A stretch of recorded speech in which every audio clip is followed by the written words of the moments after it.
fanajana ny demokrasia mbola ambany ny ta ho an'ny Madagasikara. Mpandrarasy mpikirakira internet mizaka antserany ainy nanakatona ny orinasa ny Kamarony.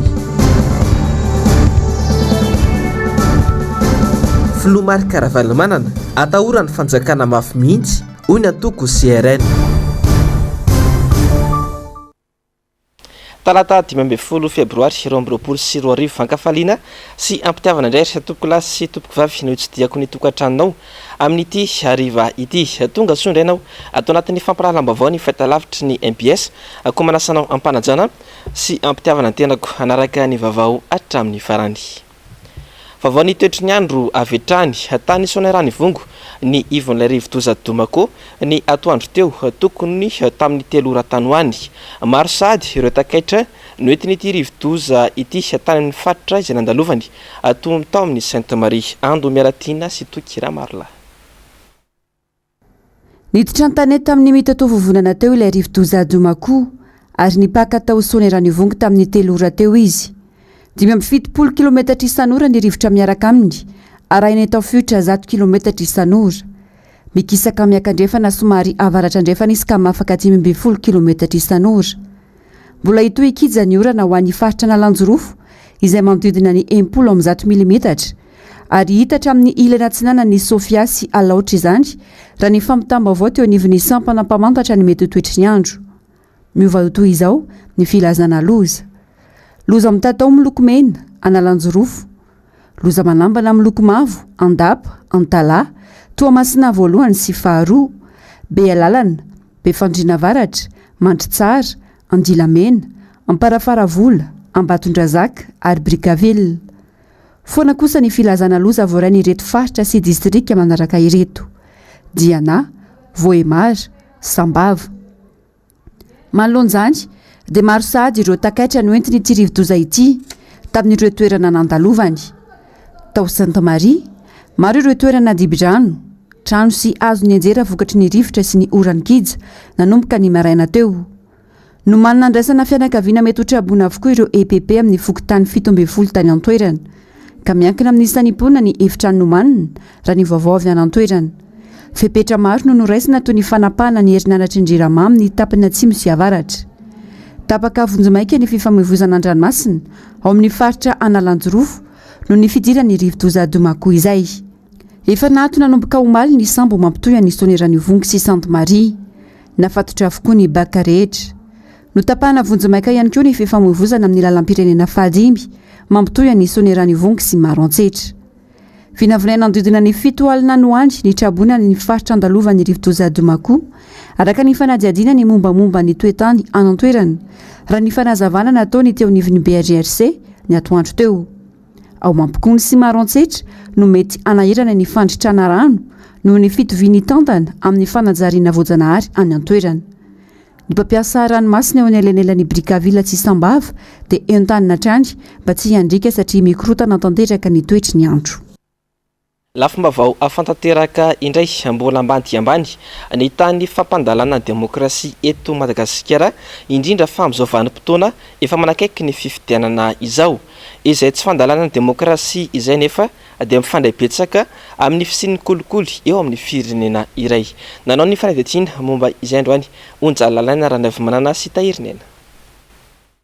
Any amin'ny firenena fa 720 amin'ny firenena 20 no misy a Madagasikara raha ny valy ny fanadihadiana farany mahakasika ny kolikoly na ny IPC. Tsy manana note efa-tsenina amby 20 amin'ny 100 isika raha io valy ny fanadihadiana io no jerena dia toa tsy magaga ny fisiana dossier maromaro momba ny kolikoly ataon'ny mpitondra amin'izao fotoan'izao. Ministra maromaro tamin'ny gouvernementany Tsay Christian no efa nahitana izay dossier nivoaka izay, toy ny resaka bombo susety izay navoasaringotra ny ministry ny fanabeazam-pirenena teo aloha. Toy izay ihany koa ny raharaha écran plat mahakasika ny ministry ny ady-tany teo aloha, ary izao indray dia raharaha anisan'ny mahafampana eto amin'ny firenena ny mahakasika ny ministry ny fitsarana izay vao avy nametra-pialana ny zoma 12 febroary lasa teo. Hatreto nefa toa tsy rehitsony ny toy ny fanadihadiana mahakasika ilay 20 miliara ariary nividanina bonbon susety sy ny resaka écran plat. tokony manafaingana ny fanadihadianany avy eo anivon'ny Bianco mba hahafantarana marina mahakasika ireo kolokolo goavana mahavoasaringotra ireo minisitra maromaro tato anatin'ny fitondrana Andry Rajoelina. Misy zavatra betsaka mbola miantona nge en suspens eto amintsika zany fa ny tokony eritreretina fotsiny anatin'le izy dia hoe rehefa mibetsaka ireny dossier mivoaka ireny tokony ho voatraité aingakaingana le izy eo amin'ireo institution tompona andraikitra zany. Raha ohatra resaka kolokolo zao ohatra dia ny Bianco manao ny investigation mikasika amin'izay fantatsika zany. Zany hoe raha mitombo ny dossier eo an-tanan'ny Bianco tokony hitombo arak'izay koa ny capacité na ny fahafahany manao investigation aingana kokoa zany. Izay foana rehefa adisisika ataonay zany ho an'ireo institution anatin'ny système anticorruption atolotra ny fitondrana foana moa izay hoe ampitomboy ilay enti-manana ho an'ireo système anticorruption ireo satria rehefa mitombo tahaka an'izao ilay dossier sao dia izy indray tsy maharaka zany eo anatin'ny traitement an'ilay izy tadio fa ny zavatra ataony amin'ny takotakona sy maizimaizina dia ratsy zany. Matetika tsisy zavatra tsara hoe ataony amin'ny takotakony zany ary ny marina mitsikafona ho azy eny foana. Mbola tsy voahaja ihany koa ny fisian'ny présomption d'innocence eto Madagasikara ary rafitra anisan'ny mbola anjakan'ny kolokolo eto amintsika ny eny anivon'ny fitsarana. Ary ny olona anankiray ohatra raha misy mamoaka alerte tahaka an'ireny mandra-pahavitan'ny fitsarana zany dia misy foana izay présomption d'innocence izay tokony ho hajaina fa isika izay zany ny ataoko hoe mbola déficitana culture démocratique koa eto amintsika mbola tsy ampy le izy isika mbola vetivety kely mora mandray tsao zany sy mety hoe vaovao tsy marina indraindray fa vao miparitaka amin'ny Facebook le izy dia efa mino daholo indrindra zao mihitsy ny raha niny marina hoe misy indraindray ny mampiahiahy amin'ny anivon'ny fitsarana hoe misy tsindry-bokotra mety misy kolokolo koa sy ny sisa fa avoa ilay marina ho hitan'ny daholo be ary. Nisy moa androany ny fampahafantarana ny fiaraha-miasa vaovao eo anivon'ny Transparency International l'Initiative Madagasikara miaraka amin'ny ambasadiny Suisse mahakasika ny fampandalana ny demokrasia sy ny ady amin'ny kolokolo eto Madagasikara. Fa mizaka ny tseran'ny ainy manona ny vola miompampana aloha amin'ireo orinasa sy tompona andraikitra mamaty sy ny tontolon'ny serasera sy ny internet ny akamaroan'ny mpandraraha sy ny mpikirakira izany amin'izao fotoana izao. Maro ireo efa nanakatona ny orinasa noho ny fatiantoka mitaky ny fandraisana andraikitra manona izany ireo mpandraraha avy ao Fianaratsoa ny ijerena akaiky ny makasika izany. Baky Sandriananja MPS Fianaratsoa. Toy ny ireo fitarainana izay nataon'ny Valalabe mandry na ireo mpikirakira ny internet hita teny anivony ny tambazotra tserasera maro isan-karazany dia nivoaka tamin'ny fanginany ihany koa ireo mpandraharaha misehatra eo anivony ny fampiasana ny internet. Mizaka ny tserany ainy izy ireo ankehitriny na ahitana fiakaram-bidy miopampana tokoa raha ny vola alohan'izy ireo any amin'ny tompona andraikitra mamatsy tokoa an'izany serasera zany na ny internet.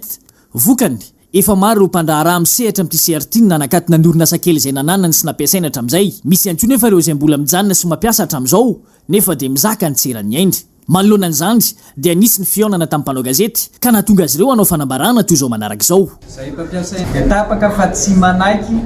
ny fampiakarana ny abonnement internet ny telma alohanay isam-bolana. Antony dia satria betsaka ireo mitondra faisana amin'ny condition de vente sy ny contrat d'abonnement mahakasika ny connexion ohatra ny fampiakarana botolo sy mifanaraka amin'ny safidin'ny mpanjifa. Izany dia ny taky tsy misy atakandro izahay fandraisana andraikitra ny manam-pahefana isan'ambaratongana ny artek ny présidence ministère hijery akaiky ny olana mianjady amin'ny resaka connexion eto Madagasikara ny fahalafosany sy ny fomba fiasany mitaky ny anajana ny tarifa no safidin'ny mpanjifa tsirairay hanafaona ny limite de bon usage izay tsy mangarahara ka hamandriany ny mpanjifa ampiakarany ampitaka ny sarany abonnement. Tsy araky ny tokony ho izy ny zava-misy, tsy araky ny fifanarahana hatrany am-boalohany, tsy mazava ny fandaniana izay fomba fiasa teo aloha ary tsy hita intsony ankehitriny. Raha ny fomba fiasa teo aloha dia fantatra avokoa ny antsipriany rehetra mahakasika ny ambaindain'ny fandaniana. Ankehitriny tsy nahazo an'izany intsony reto mpandraharaha reto fa dia toa mihinana amboliny ihany. Raha zao zava-misy izao ny jerena dia mironana amin'ny fanapotehana ny mpandraharaha malagasy tokoa izao. Miova miandalana foana ilay fanarahana ary rehefa tena dinina dia mitanila any amin'ny tombontsoany telma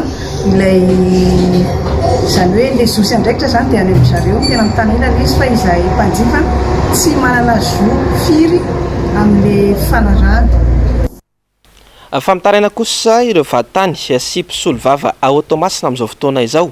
malona ny fitsabany ireo manam-pahefana sy mpanao politika sasatsasany amin'ny fanatanterana ny didim-pitsarana avoaka ny fitsarana ao an-toerana. Arak'izany dia nampitandrina an'ireo manam-pahefana voatontonona matetika amin'ny fanaovana tsindry azo lena an'ireo mpiaro ny fampanohavana araka izany fanadidina.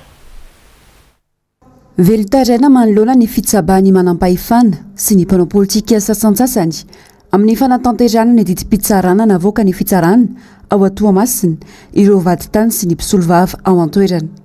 Efa fantatra rehefa nivoaka ny anaran'izy ireo ankehitriny izay manao tsindry sy raha matahora azy ireo amin'ny fanatanterana ny asany. Nambaran'izy ireo fa vato misakana ny fitsarana aty an-toerana izany hitranga izany satria vola tsy toko tsy firoana no entina natanterana didim-pitsarana iray. Araka nambarany tony Pampanolalana eo anivon'ny fitsarana ambaratonga voalohany an-Toamasina. Eo anatrehan'izany dia nampiaka-peo sy nampitandrina an'ireo manam-pahefana voatontonona matetika amin'ny fanaovana tsindry azo lena an'ireo mpiaro ny fampanohavana mahakasika io tranga io. Be dia be ny olana hitarainan'ireo misy ireo mikasika ny fanatanterahana didy izay miteraka fatiantoka ho an'izy ireo satria mandovola izy ireo amin'ny fanatanterahana ny didy io malaka amin'ny force mandovola izy ireo amin'ny déplacement nefa tsy tanteraka efa imbetsaka izay zavatra zay dia hoe misy fitrabahana nareo mpitondra mahatonga le didy tsy tanteraka dia nazavaina amin'izay moa ny lafin'ny lalàna sy ny lafin'ny ordre public ny mety mahatonga an'izay miaraka ny voalaza tamin'ny kafarany teo hoe resaka opportunité misy foana ny manakana ankoatran'ny mpanao politika dia ho avorinay zany izy ireo iarahana jerena hoe inona ny tokony atao manoloana ny lalàna satria na ny député na ny maire na ny assistant parlementaire na ny assistant sénateur na ny préfet dia miditra amin'io fanakanana didy io izay ny fitarainana tonga ty aminay zany. Nanatanteraka fivoriana ijerena vahaolana amin'ny fioaram-pefo miseho io ireo vaditany sy mpisolo vava tao Tomasina izay niarana tamin'ny fampanohavana avy eo anivon'ny fitsarana ambaratonga voalohany sy ny fitsarana ambondry tany an-toerana. Nanamafy ihany koa ny tony Pampanolalana fa isy fivoriana iarana amin'ireo manam-pahefana manaka an'io fampiarana didim-pitsarana any Tomasina io atoato. Vavao avy any Tomasina dia nitokana ny taky ny famoahana ireo namany voatazona no ny resaka entana very ireo mpitondra tukutuka tao Ambatondrazaka tamin'ity androany ity. Tsy janona ny hetsika raha tsy mivaly ny fitakiana hoy nambaran'izy ireo ny ry Andrinarivony MPS Ambatondrazaka.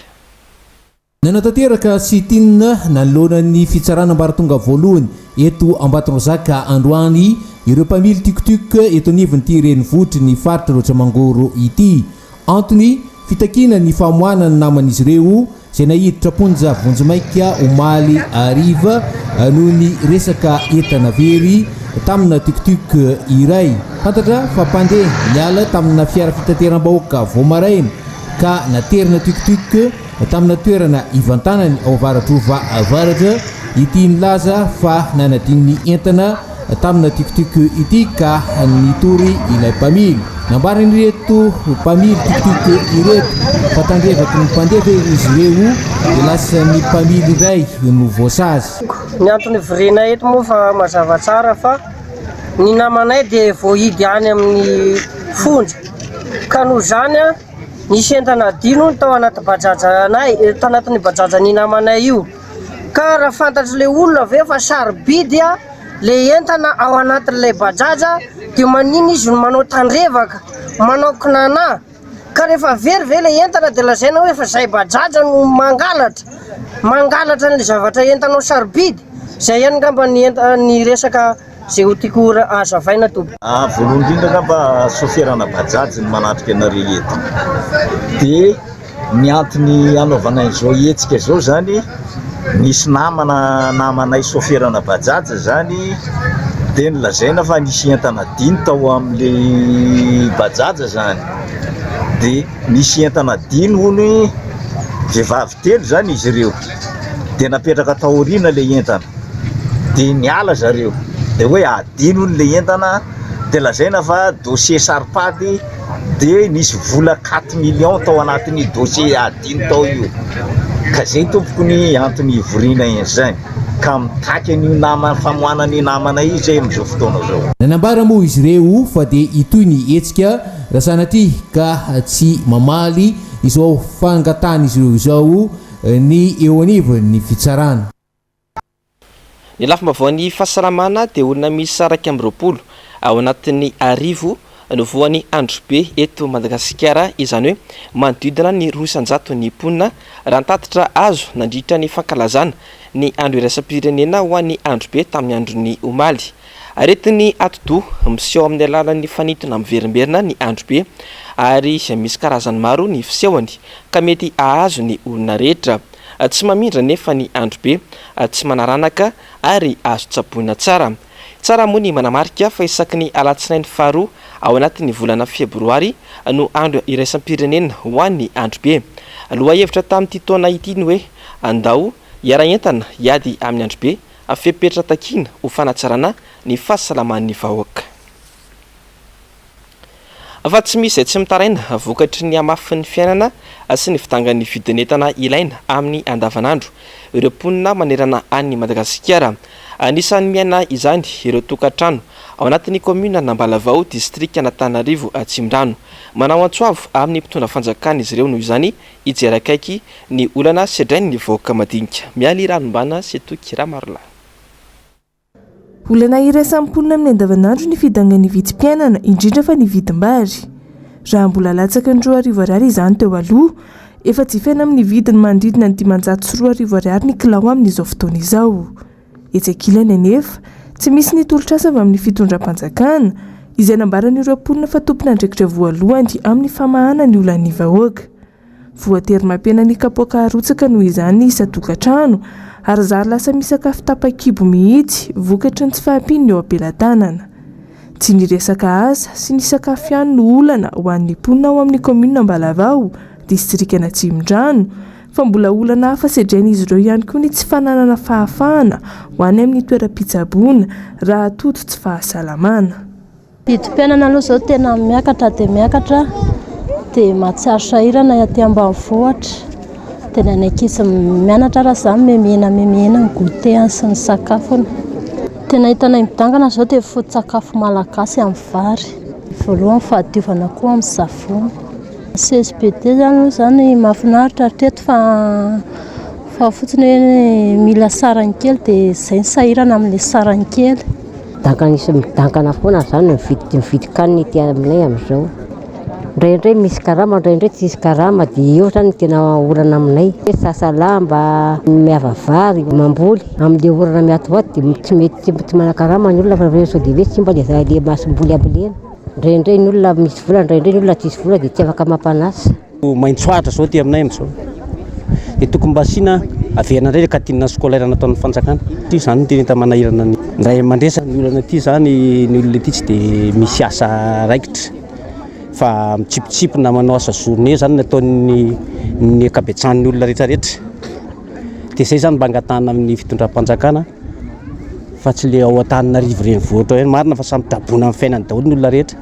Marina aloha hoe taboina tena tafalatsaka anaty rano le olona ao fa izay ty koa tena taboina amin'ny resaka nona koa ny olona satria mafy le ty ambanivohitra koa. Tena tsy mba misy azany tosika fameno zany ty. Tsy misitraka fanampiana mihitsy izay ty misy misitraka fa kiraidraй le ren'le 70 taona ohatra zany reny nefa ny tsy reneny atao hoe tena miady amin'ny fiainana ange fa ny olona rehetra aty aminay miady amin'ny fiainana daholo. Eo ambato fotsy mahazo tosika fameno izay tao Ambalavao tsy mahazo. Zay mba magagana amin'ilay fitondram-panjakana fa ahoana. Aiza ary manao inona ny fitondram-panjakana? Aiza ho aiza izao ny fanatanterahana ny lokalokan'ny filoham-pirenena tamin'izany fotoana fa voahidina sy ho fehezina ao anatin'ny 3 andro ny vidim-piainana izay tena mampitaraina fatratra ny vahoaka. Fanontaniana matetika apetraka ireo olom-pirenena ihany koa ny hoe mbola misy dikany amin'izao fitondram-panjakana izao ihany ve ny vahoaka malagasy sy ny marary azy ireo. Ny vaovao maresaka iraisam-pirenena dia nampiaka-peo ary nanambara ny Prime Ministre Canadiana Justin Trudeau fa ampiasa ny lalana manokana mba ampitsarana ny fihetsiketsehana ataon'ireo manohitra ny fampiarana ny fepetra sakana ara-pahasalamana any antoerana ny antsipriana izay avetrany tateriny onjalalana raha navimanana Setoky Ramarla. En finir avec le convoi de la liberté. manome hery ny gouvernemanta federaly hiady amin'ireo mpanao fihetsiketsehana manohitra ny fampiarana ny fepetrasakana ara-pahasalamana ny fametrahana lalàna manokana mba hahafahana mifehy farany raha tsy ahivina efa naharitra 2 herinandro mahery izay no nanao fihetsiketsehana ny vahoaka kanadiana momba ny fahamafisan'ny fepetra ara-pahasalamana misy any an-toerany. Ireto mpanao fihetsiketsehana ireto izay mitaky ny analefahana izany satria misy fiantraikany eo amin'ny asany sy ny fifamezivezeny ny fahamafisan'ny fepetra sakana ara-pahasalamana miatra ny Kanada. Itsekilany milaza ny tompona andraikitra any an-toerana fa tsy ara-dalàna sy mampididoza ity fihetsiketsehana ity indrindra tao anatin'izao fotoana mbola ahedina amin'ny valanaretina COVID-19 any Kanada izao.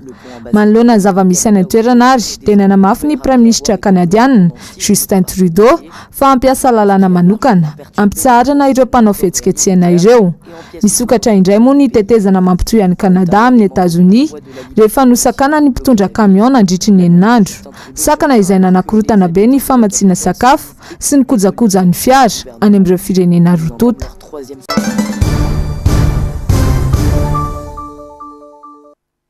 Nitondra ny fanehoan-keviny sy mikasika ny raharaham-pirenena amin'ny ankapobeny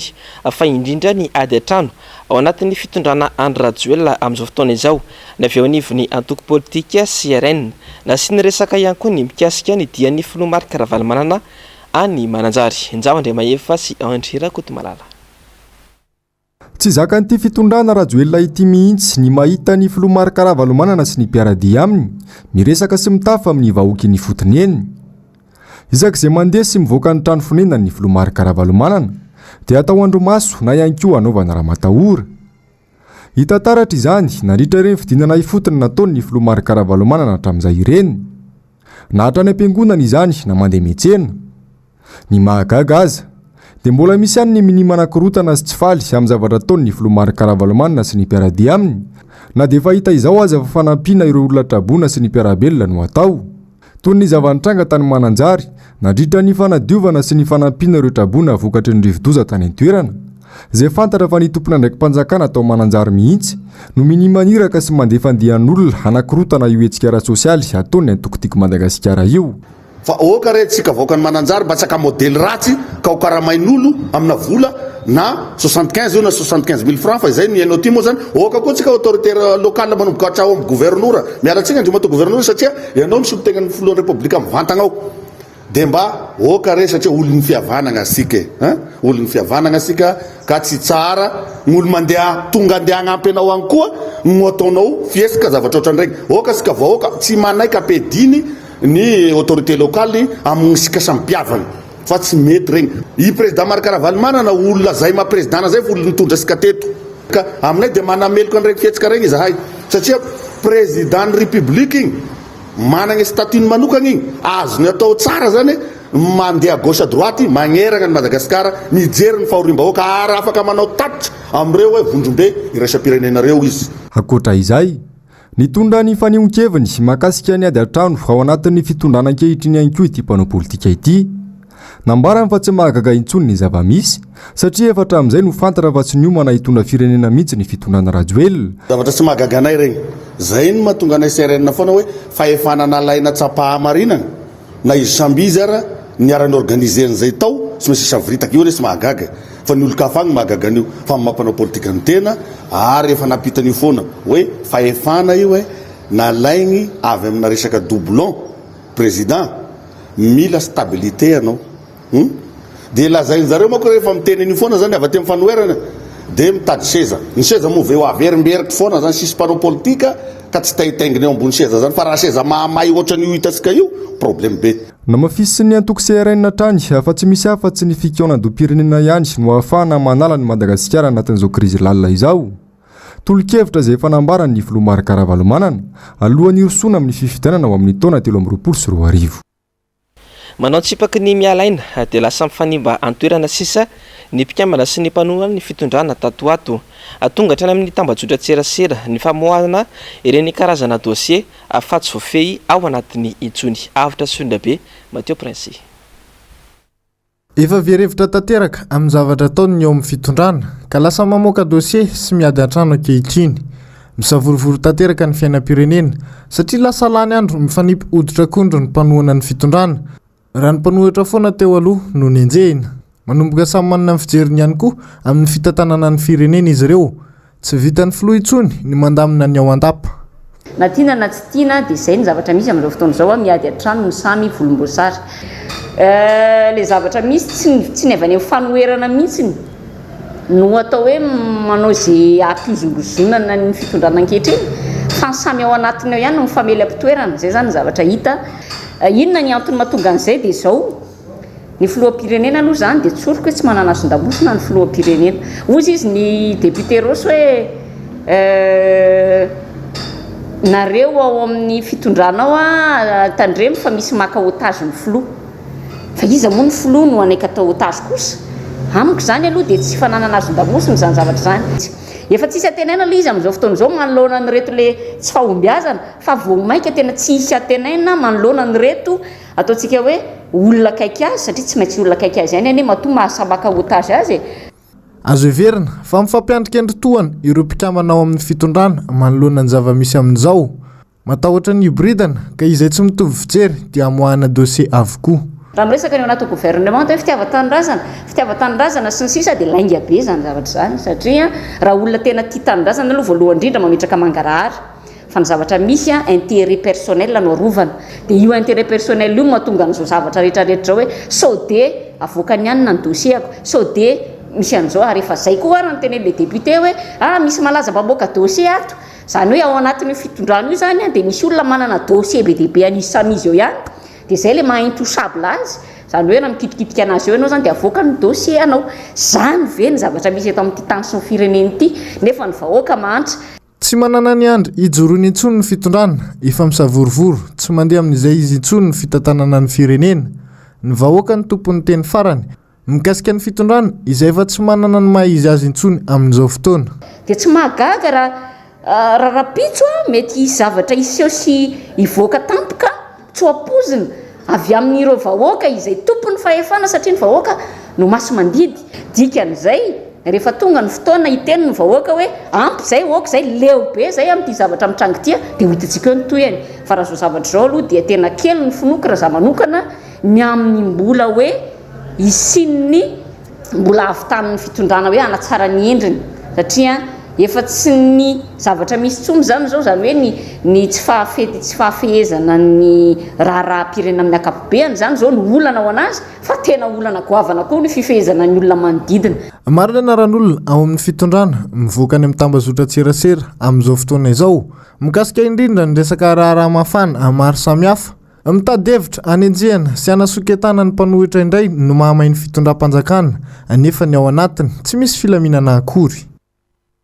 faharoa volana aty aoriny sy ny lisy-pifidianana tena nivony fokotany vitsy ny olona tonga nijery izany ho an'ny fokotany ampasany maly manokana izay nanaovany avitra sondrabe sy mateo prinsy fanadidina tamin'ity androany ity dia nalaina ny olona ny fanaitanana sy ny fampahafantarana teo dia tsy ampy fanadidina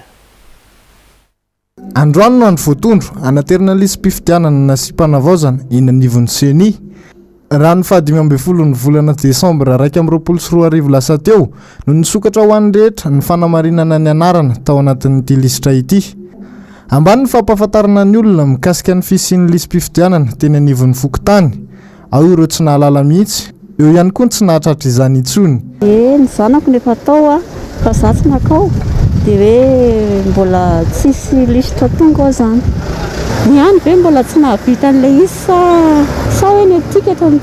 tsy naka tsy dia ampifanentanana loatra any ambanivohitra ohatra mbola tsy dia nanentana an'izany loatra tany fa tokony isy ihany amin'ny fotoana mamety azy zany za malokana aloha mbola tsy nahena sady tsisy afatra avy any amin'ny fokotany hoe makaty mijery an'izany lisy-pifidianana zany ny amin'ny fokotany tokony isy fampandrenesana hoe tonga ao ny lisy-pifidianana fa jereo ny naharanareo na ohatra zany dia zay ihany nysosikevitra hoe tokony eo amin'le mpiasa amin'ny fokotany no anao an'izay satria mpiasa amin'ny fokotany inge be da be mipetrapetraka fotsiny ihany tsy miteny anao akory hoe zao no izy ho an'ny fokotany ampasan'ny maly manokana izao hita tena malaina ny olona tonga nanamarina ny anarana izy ireo tao anatin'ny lisy-pifidianana amin'ny ankapobeny dia ireo olona voafeny taona sy olona voatonga ny findra amin'ity fokotany ity ihany no tena voakasiky ny fanamboaran'ny lisy-pifidianana ireo zay tara kosa ka tianamarina ny anarany ao anatin'ny lisym-pifidianana dia afaka manatona ireo borapoky tany amin'ny fotoana iverenan'ny lisym-pifidianana indray avy eny anivon'ny seny amin'ny ankapobeny aloha ny olona malaindaina zany ny olona mijery ny lisym-pifidianana hoe tafiditra ao anaty lisym-pifidianana ve ny tenany sa tsy zay feno taona avy manao satria tsy maintsy mandalo eto aminay ny olona hanao karapanondro dia zay olona rehetra hoe fa navita karapanondro zany dia efa netany fa tonga teto aminay daholo ny ankamaroany zany ataoko hoe mba tsy resaka hoe 95% ny olona vita karapanondro vaovao zany dia efa tafiditra teo aminay zay dia ny olona rehetra koa nefa misy le mitondra fifindra-monina reny dia efa tafiditra mazava ho azy ao anatin'ilay lisym-pifidianana zay navoazintsika teo iny zany ho an'izay olona sanatry mbola tsy voasoratra ao anatin'ny lisym-pifidianana dia mbola hisokatra indray izy io any amin'ny mois de juillet sa mois de mai zay tsy tadidiko le fomba sokafany indray dia amin'izay fotoana zay mbola afaka manamarina foana ianareo fa mbola ianao manana droit tsara manana ny zoanao hifidy dika zay mba tokony andray anjara zany ianao anatin'izay fa ny fandraisanao anjara ao anatin'ny fifidianana ny vahaolana ao anaty firenena tsika atreto ny lisym-pifidianana tamin'ny 2024 ny sy ny fifidianan'iny ihany no lisitra nampiasaina ho an'ity fokontany ity ny bahana kokoa teo amin'ny fampidirana ireo tanora vao nahafeny taona ny fanavaozana izany hoe tsy tena voakitika firy ity lisym-pifidianana ity amin'ny ankapobeny fa tsy mitsamitotongana ny toekareny Madagasikara amin'izao fotoana izao mihamanitra ny vahoaka ary miamitratrany ny arikarena isambatan'olona nitondra ny fomba fijeriny momba izay indrindra ny solombavam-bahoaka no sady mpaitoekarena Todisoa Andriamampandry raha niresaka tamin'ny Njavandriamaefa sy Andry Rakotomalala tamin'ity androany ity. Manonofo ny fitondrana ankehitriny raha mieritreritra ny ampandroso any Madagasikara manoloana izao fahoriana mianjady amin'ny vahoaka ankehitriny izao. Efa hotely taona mantsy izay no teo amin'ny fitondrany any Rajoelina tsy nitsahany totongana ny toekareny Madagasikara na teo amin'ny lafiny ara-tsosialy izany na teo amin'ny lafiny ara-politika. Mitombo ny fahantrano, miabetsaka ireo sahirana sy mpatory an-dalana. Ny mpitondra nefa tsy ankilany variana miady an-trano sy manenjika ny mpanohitra fotsiny. Ny fandehany amin'izao zavatra tena hoe hita daholo ny famoahana dossier ary izy menakavy samy ao ihany no mamoaka azy. Ny député miady amin'ny ministre samy ministre miady ny tena izy ireo menakavy amin'izao fotoana izao. Ny vahoaka nefa efa sahirana amin'izao fotoana izao dia tsy menatra fifetsika resin'ny Komoro dia lasa Komoro indray zao no manampy antsika mame 600 millions d'ariary nefa hoe aiza dia hoe ampindram-bola amin'ny Komoro Madagasikara ao anatin'ilay izy ny azy zany dia tsotra tena hoe efa mantra le vahoaka tsy misy tona zany hoe stabilité économique zany ny stabilité politique zany amiko zany ny fahendrena lehibe amin'izao aza miandro fifidianana ntsony amin'ny herintaona faloha miala saivina fa mihibatra any amin'ny 7.5 ny arikarena fahoben'ny Madagasikara amin'izao fotoana izao. Raha ny vinanapetraka tao anatin'ny tetibolam-panjakana ao amin'ity taona 2024 ity anefa dia 5.700 ny arikarena ho tratrarina. Raha ny paikadin'ny fitondrana amin'izao anefa nojerena dia ho sarotra ny atongavana amin'ny salanisa io.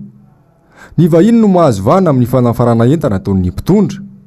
Ny tatsa mamokatra eto amintsika kosa miraviravy tanana satria tsy manana finiavana hanampy azy ireo mihitsy ny mpitondra ankehitriny. Amin'ny resaka toekarena dia mampalahelo fajerevantsika fa lasa isika indray lasa manafarintsika avy any ivelany dia lasa manome vola hoan'olona ndraitraizantsika ao anatin'izay. Ny fanohitra amin'izany nefa no tokony atao ary ohatr'izany zao io loha de finansa izay tsy nividananay député tima azy satria nahoana tsisy mihitsy ao ho fanampiana na hoe mesure d'accompagnement mena ny mpandrara malagasy ho fanampiana satria reny no mamiasa ho an'ny vahoaka malagasy gina ny arikarena hitombo amin'izany zany hoe lasa fampandrina drisany izy ary tsy haiko hoe raha nianatra very zareo sa tsy nianatra fa hitantsika zao na ny seviana ministre na zavatra ataona membre gouvernement tany zao dia mampime hoe reny vena natao membre gouvernement ary maromaro fataka ny mazatra dia ny mikasika ny raharam-pirenena ny politika mpitantanana hatrany noho ny bahana tao anatin'ny fandarana miara-manonja tamin'ity androany ity isan'ny noresahana tao anatin'ny fandarana ihany koa no mahakasika ny dian'ny folomarika Ravalomanana any Mananjary. Mamitina amintsika ny Antsipriany momba izay Jessica Miray sy Toky Ramarla. Raha vao tonga teo amin'ny fitondrana ny mpitondra ankehitriny dia efa hita taratra sahady ny fomba fitantanany. ny fizarana tombontsoa sy ny sezy izany hoe nanjaka be mihitsy ny antsoina hoe nepotisme na ny kiantrano an-trano saika misy fifandraisany avokoa mantsy ny ankamaroan'ny mpitondra amin'izao any ka mampanano sarotra ny fitondranany manendry olona iray mbola betsaka ny toerana banga amin'izao dia ny manam-pahaizana tokoa ve izany no tsy ampy profo zany zavatra zany a fa tsy manan'olona ty fanjakany ty ary mifampiaya satria ny olo manga rehetrarehetra ty Madagasikara ty ve dia tsisy azaka ny ministre ny arenakibony tany sy o ministre ny fitsarana ny akamaroan'ny mpitsara eto akamaroan'ny mpitsara manam-pahaizana eto akamaroan'ireo avocat manam-pahaizana eto tadio fa ny ministre ny fitsarana ny frantsay ny ka avocat dia am'ireo ve dia tsy misy olona mahavita an'io andraikitra io sa tena tsy fatokizina satria raha vo olo kafana eo voaka dao no anaty vilany rehetra satria zavatra tsy milamina aneo sady le ministère tena goavana be sady ministère de souveraineté izy fitenenany ary ny tsarany ny avy any velany ny toetsainy malagasy ny rehetrarehetra satria zany fitsarana sy ny fitomboka sem-panjakana zany tena goavana be ary anisan'ny itarafan'ny firenena anankiray ny mahafirenena anankiray ny firenena anankiray ka zany zavatra zany dia za eto zany manahy hoe ny intérim io dia lasa ho définitif ny farany io dia raha nampy no lasa définitif ao sady ho ministèran'ny no ministre ny asa ministre ny fitsarana dia tadeo fa mivadiny ministre ranampy no président seni ataony dikan'izany zany raha hoe mahasoa ary ho président seni io tadeo fa efa mpitsara ambony tao amin'ny haute cour constitutionnelle tamin'ny niaraka tamin'ny nga Eric Arakotarso ary le ranga président ny seni am'izao fotoana io no ordonnateur secondaire ny ACC tamin'ny andro nga Eric Arakotarso zany hoe mpitantanam-bola sy miresaka fitantanam-bola sy ndrendrera tao amin'ny ACC zay tiako ny manamarika eto fa nandefasana fitsirena nataony inspecteur ny inspection d'état izay tsy hitany nefarany le fitsirena tao le inspection tao fa iny mombola andala-pikarona eo namarina vandeha lizy satria matoa ataony inspection dia misy zavatra tsy milaminao dia zany zavatra zany zany mety ahina daoly amin'ity resaka amin'ity fitantanana n'ity raharam-panjakana ity no resahany vahiny fandaharana miara-manonja ihany koa ny mikasika ny rafitra misy eto Madagasikara mihitsy ilay antsoina hoe rafitra semi parlementaire izay mampanjaka ny kolokolo amin'izao fa le régime parlementaire eto semi parlementaire eto amintsika neka ny président de république manao contrat vahoaka amin'ny alalan'le visionanany amin'ireny fandaharana asa amin'ny fampelezakevitra reny rehefa avy eo hitady ny premier ministre izy amin'izay izy hanao n'le programme de mise en œuvre eo dia efa mipetraka ny olana ary eo dia efa tonga ny kosahady le kolokolo zany voanendry premier ministre fotsy satria ny lalam-panorenana atsika tadidio tsara ny article 54 fa sy ny président de république tsy afaka tonga dia mifidy an'izay olona tiana ho premier ministre fa atolotry ny maronisa ao amin'ny teny miara-pirenena zay mihitsy ny eo zay le izy ka dikan'izay zany raha isafidy olona tena ity kosa ny président dia tsy maintsy manao kolokolo sahady amin'le député hoe ty le resy mba tiloro ho tendreko zay dia efa tsy naturel zay fa tsy sa izy hoe zay raha nytenizy zay olona ray atolotry ny maronisa no tendren'ny président de république zay ny tena hevitry lalam-panorenana io fa lasa tsy tafiditra ilay olona zay tiany président de république ho premier ministre raha izay no atao fa manana ny maronisa ary le filoham-pirenena koa tsy afaka mifandray amin'ny solombavam-boaka amin'ny alalan'ny taratasy ny afaka ifandraisana hitanao amin'izay fa eo dia efa mipetraka sady ny olana ankoatra ny resaka politika no resan'ny fandaharana miara-manonja ihany koa ny mikasika ny dian'ny filoha Ravalomanana ny mananjary na mpisehoany indray ny fahaiza mitantany izay efa nananana hatramin'izay dia izay ihany koa ry tompoko lahy sy tompoko vavy netoko manakatona ny fotoanan'ny famparahalamba-bao